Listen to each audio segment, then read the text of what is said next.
Yeah, chapter 15 and the last chapter of Think and Grow Rich by Napoleon Hill is how to outwit the 6 ghosts of fear.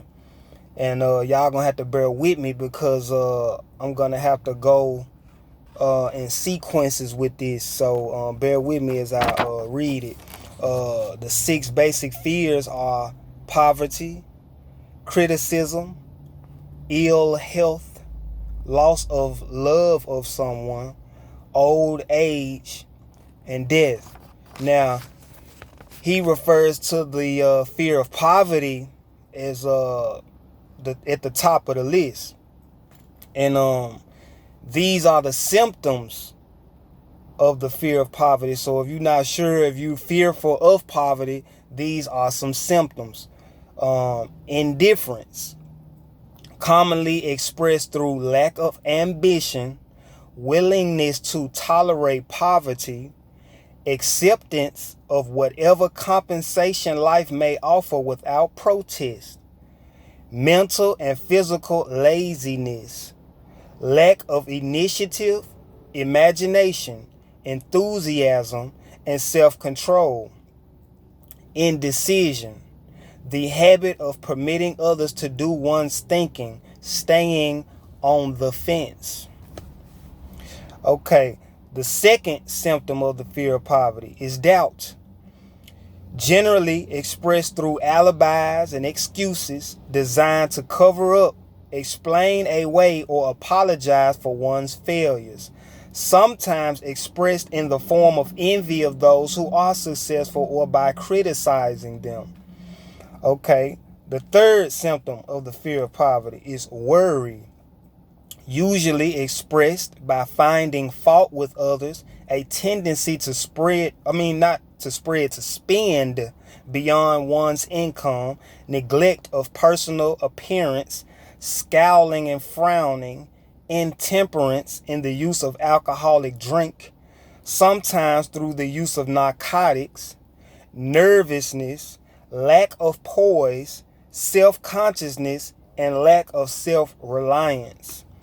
Okay, number 4 symptom of the fear of poverty is overcaution, the habit of looking for the negative side of every circumstance, thinking and talking of possible failure instead of concentrating upon the means of succeeding, knowing all the roads to disaster but never searching for the plans to avoid failure, waiting for the right time to begin putting ideas and plans into action until the waiting becomes a permanent habit, remembering those who have failed and forgetting those who have succeeded, seeing the hole in the donut but overlooking the donut, pessimism leading to indigestion, poor elimination, auto intoxication, bad breath, and bad disposition. Okay, number 5, procrastination, the habit of putting off until tomorrow that which should have been done last year, spending enough time in creating alibis and excuses to have done the job. This symptom is closely related to overcaution, doubt, and worry. Refusal to accept responsibility when it can be avoided. Willingness to compromise rather than put up a stiff fight. Compromising with difficulties instead of harnessing and using them as stepping stones to advancement. Bargaining with life for a penny instead of demanding prosperity, opulence, riches, contentment, and happiness. Planning what to do if and when overtaken by failure instead of burning all bridges and making retreat impossible. Weakness of and often total lack of self-confidence, definiteness of purpose, self-control, initiative, enthusiasm, ambition, thrift, and sound reasoning ability. Okay. The last symptom of the fear of poverty, expecting, well, it may be, I could be wrong, but I'm going to just go on. Expecting poverty instead of demanding riches. associating with those who accept poverty instead of seeking the company of those who demand and receive riches. Okay. Now we're going on to the fear of criticism, the symptoms of the fear of criticism. So if you don't know whether you're afraid of being criticized, these are the symptoms. Self-consciousness, generally expressed through nervousness, timidity in conversation and in meeting strangers, awkward movement of the hands and limbs, shifting of the eyes. The next symptom of the fear of criticism, lack of poise, expressed through lack of voice control, nervousness in the presence of others, poor posture of body, poor memory. Okay, the next symptom of the fear of criticism, personality, lacking in firmness of decision, personal charm, and ability to express opinions definitely, the habit of sidestepping issues instead of meeting them squarely, agreeing with others without careful examination of their opinions.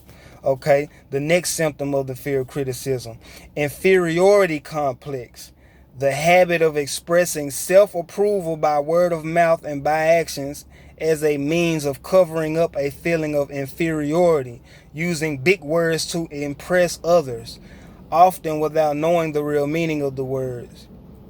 Imitating others in dress, speech, and manners, boasting of imaginary achievements. This sometimes gives a surface appearance of a feeling of superiority. Okay, the next symptom of the fear of criticism is extravagance, the habit of trying to keep up with the Joneses, spending beyond one's income. Okay, the next symptom of the fear of criticism, lack of initiative, failing to embrace opportunities for self-advancement, fear to express opinions, lack of confidence in one's own ideas, giving evasive answers to questions asked by superiors, hesitancy of manner and speech, deceit in both words and deeds. The next symptom of the fear of criticism is lack of ambition, mental and physical laziness, lack of self-assertion, slowness in reaching decisions, easily influenced by others, the habit of criticizing others behind their backs and flattering them to their faces, the habit of accepting defeat without protest, quitting an undertaking when opposed by others, suspicious of other people without cause, lacking in tactfulness of manner and speech, unwillingness to accept the blame for mistakes. Okay. Now the next one is the symptoms of the fear of ill health. So sickness. Now before we get into this, I'm gonna say this too. This sounded very familiar because they said that Napoleon Hill said that 75% of patients who come to physicians suffer from hypochondria, which is basically an imaginary illness, meaning in layman's terms, nothing's really wrong with you. And so when the flu epidemic was going on, people were going crazy about it. So the mayor of New York at the time told the newspapers, the media, to stop publishing what he called scary headlines. And once they didn't publish those headlines, the epidemic went away within a month. So y'all think about that. But anyway, okay, the first symptom of the fear of ill health is autosuggestion, the habit of negative use of self-suggestion by looking for and expecting to find the symptoms of all kinds of disease, enjoying imaginary illness and speaking of it as being real, the habit of trying all fads and isms recommended by others as having therapeutic value, talking to others of operations, accidents, and other forms of illness, experimenting with diets, physical exercises, reducing systems without professional guidance, trying home remedies, patent medicines, and quack remedies. The next symptom of the fear of ill health is hypochondria, the habit of talking of illness, concentrating the mind upon disease, and expecting its appearance until a nervous break occurs. Nothing that comes in bottles can cure this condition. It is brought on by negative thinking, and nothing but positive thought can effect a cure. Hypochondria is a medical term for imaginary disease. It's said to do as much damage on occasion as the disease one fears might do. Most so-called cases of nerves, you know how we say stuff getting on my nerves, comes from imaginary illness. The next symptom of the fear of ill health is exercise. Fear of ill health often interferes with proper physical exercise and results in overweight by causing one to avoid outdoor life. The next symptom of the fear of ill health is susceptibility. Fear of ill health breaks down nature's body resistance and creates a favorable condition of any form of disease one may contact. The fear of ill health often is related to the fear of poverty, especially in the case of the hypochondriac, who constantly worries about the possibility of having to pay doctor's bills, hospital bills, etc. This type of person spends much time preparing for sickness, talking about death, saving money for cemetery lots and burial expenses, etc. The next symptom of the fear of ill health is self-coddling, the habit of making a bid for sympathy, using imaginary illness as the lure. People often resort to this trick to avoid work. Habit of feigning illness to cover plain laziness or to serve as an alibi for lack of ambition. The next symptom and the last symptom of the fear of ill health is intemperance, the habit of using alcohol or narcotics to destroy pain such as headaches, neuralgia, etc., instead of eliminating the cause. The habit of reading about illness and worrying over the possibility of being stricken by it. The habit of reading patent medicine advertisements. Okay. Now, the next one is the fear of the loss of a loved one or the loss of love. The first symptom is jealousy, the habit of being suspicious of friends and loved ones without any reasonable evidence of sufficient grounds. Jealousy is a form of dementia praecox which sometimes becomes violent without the slightest cause. The habit of accusing wife or husband of infidelity without grounds. General suspicion of everyone, absolute faith in no one. The next symptom of the fear of the loss of love is fault finding, the habit of finding fault with friends, relatives, business associates, and loved ones upon the slightest provocation or without any cause whatsoever. The last symptom of the fear of the loss of love is gambling, the habit of gambling, stealing, cheating, and otherwise taking hazardous chances to provide money for loved ones with the belief that love can be bought. The habit of spending beyond one's means or incurring debts to provide gifts for loved ones with the object of making a favorable showing. Insomnia, nervousness, lack of persistence, weakness of will, lack of self-control, lack of self-reliance, bad temper. Okay, the next one is the fear of old age. The tendency to slow down and develop an inferiority complex at the age of mental maturity around the age of 40, falsely believing oneself to be slipping because of age. The truth is that man's most useful years, mentally and spiritually, are those between 40 and 60. The habit of speaking apologetically of oneself as being old, merely because one has reached the age of 40 or 50, instead of reversing the rule and expressing gratitude for having reached the age of wisdom and understanding. The habit of killing off initiative, imagination, and self-reliance by falsely believing oneself too old to exercise these qualities. The habit of the man or woman of 40 dressing with the aim of trying to appear much younger and affecting mannerisms of youth. thereby inspiring ridicule by both friends and strangers. The next one is the fear of death.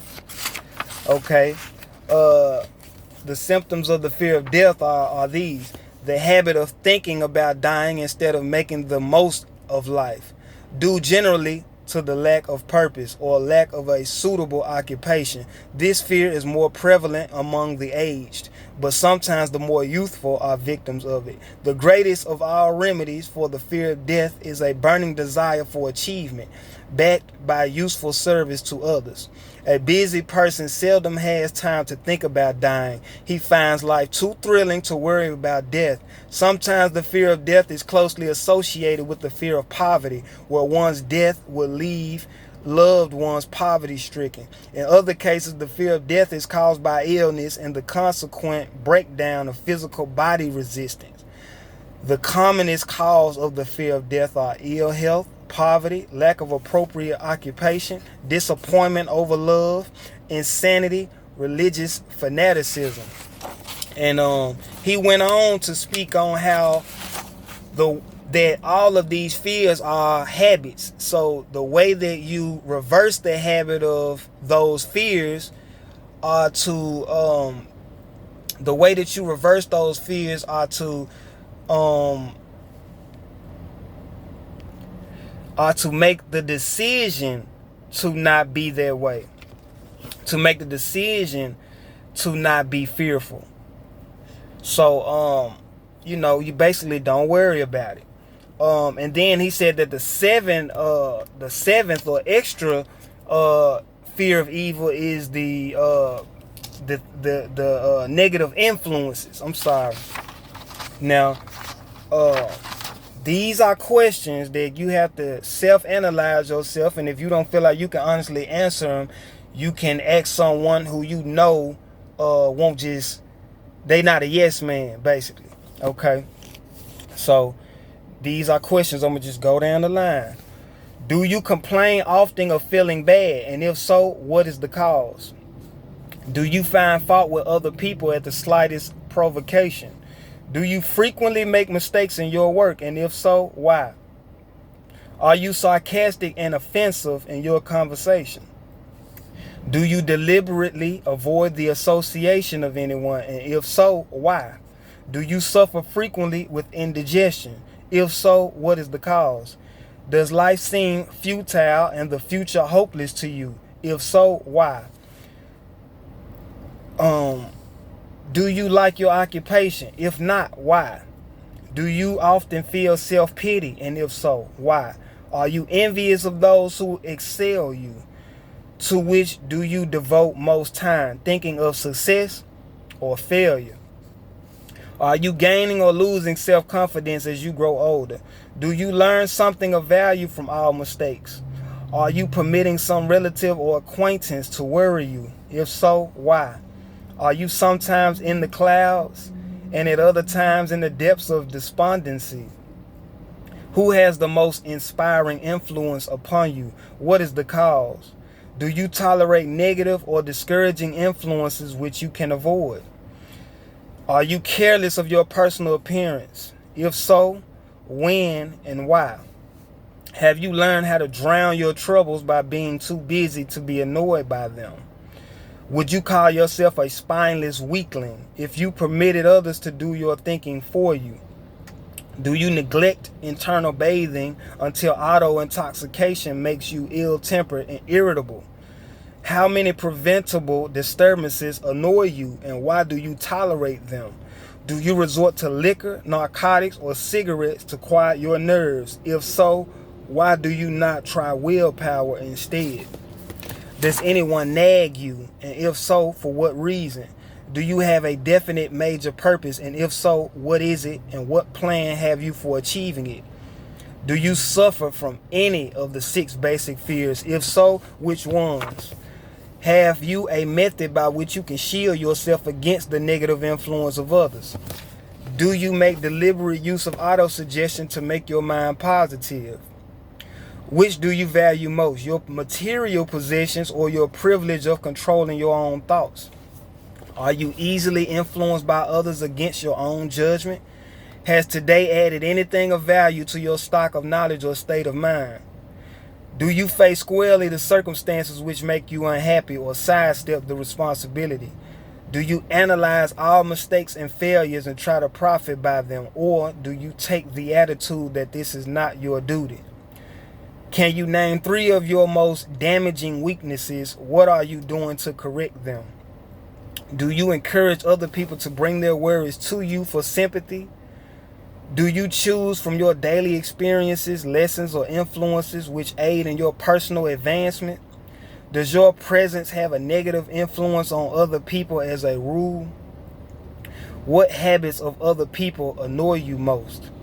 Do you form your own opinions or permit yourself to be influenced by other people? Have you learned how to create a mental state of mind with which you can shield yourself against all discouraging influence? Does your occupation inspire you with faith and hope? Are you conscious of possessing spiritual forces of sufficient power to enable you to keep your mind free from all forms of fear? Does your religion help you to keep your own mind positive? Do you feel it your duty to share other people's worries? If so, why? If you believe that birds of a feather flock together, what have you learned about yourself by studying the friends whom you attract? What connection, if any, do you see between the people with whom you associate most closely and any unhappiness you may experience? Could it be possible that some person whom you consider to be a friend is in reality your worst enemy because of his negative influence on your mind? By what rules do you judge who is helpful and who is damaging you? Are your intimate associates mentally superior or inferior to you? How much time out of every 24 hours do you devote to A, your occupation, B, sleep, C, play and relaxation, D, acquiring useful knowledge, E, plain waste? Who among your acquaintances, A, encourages you most, B, cautions you most, C, discourages you most, D, helps you most in other ways? What is your greatest worry? Why do you tolerate it? When others offer you free, unsolicited advice, do you accept it without question or analyze their motive? What, above all else, do you most desire? Do you intend to acquire it? Are you willing to subordinate all other desires for this one? How much time daily do you devote to acquiring it? Do you change your mind often? If so, why? Do you usually finish everything you begin? Are you easily impressed by other people's business or professional titles, college degrees, or wealth? Are you easily influenced by what other people think or say of you? Do you cater to people because of their social or financial status? Whom do you believe to be the greatest person living? In what respect is this person superior to yourself? How much time have you devoted to studying and answering these questions? At least one day is necessary for the analysis and the answering of the entire list. Okay? And one thing I left out is all of these fears are states of mind. So what you have to do is you have to will yourself into a positive state of mind by not worrying about those things. But I'm going to go on. These are called the 57 famous alibis. And that's basically how people say, man, if this didn't happen, man, I'd be. So, okay. If I didn't have a wife and family, if I had enough pull, if I had money, if I had a good education, if I could get a good, well, not a good job. It says if I could get a job, if I had good health, if I only had time, if times were better, if other people understood me, if conditions around me were only different, if I could live my life over again, if I did not fear what they would say, if I had been given a chance, if I now had a chance, if other people didn't have it in for me, if nothing happens to stop me, if I were only younger, if I could only do what I want, if I had been born rich, if I could meet the right people, if I had the talent that some people have, if I dared assert myself, if I only had embraced past opportunities, if people didn't get on my nerves, if I didn't have to keep house and look after the children, if I could save some more money, if the boss only appreciated me, if I only had somebody to help me, if my family understood me, if I lived in a big city, if I could just get started, if I were only free, if I had the personality of some people, if I were not so fat, if my talents were known, if I could just get a break, if I could only get out of debt, if I hadn't failed, if I only knew how, if everybody didn't oppose me, if I didn't have so many worries, if I could marry the right person, if people weren't so dumb, if my family were not so extravagant, if luck were not against me, if I had not been born under the wrong star,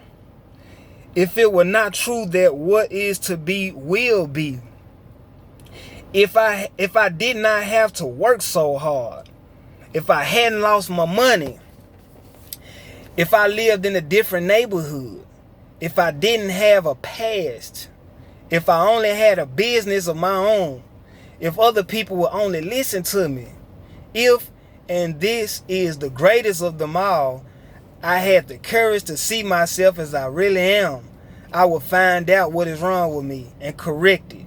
Then I might have a chance to profit by my mistakes and learn something from the experience of others. For I know that there's something wrong with me, or I would now be where I would have been if I had spent more time analyzing my weaknesses and less time building alibis to cover them. So cut all that out about if this and if that, because it ain't nothing but excuses. You know, he said that all these principles in his book have to be applied in order to think and grow rich. He said it starts with a burning desire, and we went all the way on eliminating fear, because he said, you know, riches are not everything, but people who are homeless feel inferior to those who have things, even though they may have better character than the people who have things. They look down, they hold their head down, their posture's messed up because they feel inferior. So you have to get rid of the fears in order to achieve the philosophy. So y'all just take that with you.